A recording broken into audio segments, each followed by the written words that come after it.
Deep depression સિસ્ટમને કારણે રાજ્યની અંદર એક અઠવાડિયા સુધી સાર્વત્રિક રીતે ભારેથી અતિ ભારે વરસાદ નોંધાયા અને એ ડીપ ડિપ્રેશન કચ્છ ઉપર આવી અને 36 કલાક માટે સ્થિર થઈ ચૂક્યું હતું। ત્યારે નબળું પડીને ડિપ્રેશન પણ બન્યું હતું, પણ જેવું એ સ્થિર હતું એ પછી ગઈકાલે 29 ઓગસ્ટના રોજ ધીમે ધીમે આગળ વધવાનું ચાલુ થયું અને મૂવમેન્ટ ચાલુ થઈ એટલે ફરીથી અરબ સાગરમાંથી એક ભેજ મળ્યો અને ફરીથી એ સિસ્ટમ મજબૂત થઈ અને પાછી ગઈકાલે ડીપ ડિપ્રેશન બની ચૂકી હતી અને એ ડીપ ડિપ્રેશન છે એ આજે 30 ઓગસ્ટ 2024ના રોજ વહેલી સવારે કચ્છના પશ્ચિમ છેડેથી અરબી સમુદ્રની અંદર પશ્ચિમ તરફ એ ઉતરી ગઈ છે, સમુદ્રમાં ઉતરી ગઈ છે અને હવે એ સિસ્ટમ છે એ પશ્ચિમ દિશા તરફ આગળ વધી રહી છે અને આજે સાંજ સુધીમાં થોડીક વધારે મજબૂત બની અને એક પ્રકારનું સાયક્લોન સ્ટ્રોમ બનશે અને એ સાયક્લોન સ્ટ્રોમને નામ આપવામાં આવશે અસના અને આ અસના નામ પણ પાકિસ્તાન તરફથી આપવામાં આવશે અને આ જે અસના સાયક્લોન છે એ આજે સાંજ સુધીમાં બનશે। બન્યા પછી પણ સૌથી ઓછી આયુષ્યવાળું સાયક્લોન હશે।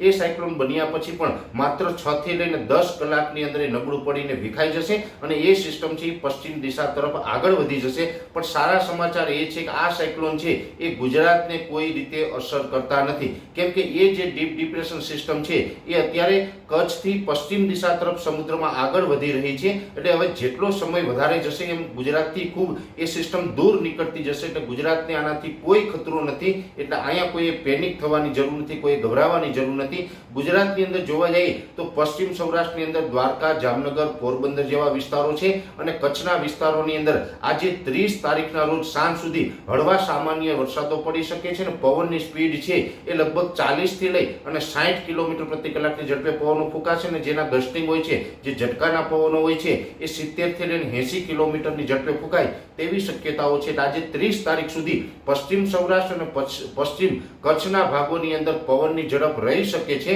અને વરસાદ છે એ પણ છેલ્લા 4-5 દિવસથી જે વરસાદો પડતા હતા એમાં ઘટાડો નોંધાશે। છૂટાછવાયા સામાન્ય વરસાદો આજ સાંજ સુધી નોંધાય તેવી શક્યતાઓ છે। ખાસ કરીને આજે સાંજેથી સંપૂર્ણપણે ગુજરાત છે આ સિસ્ટમની અસરમાંથી મુક્ત થઈ જશે।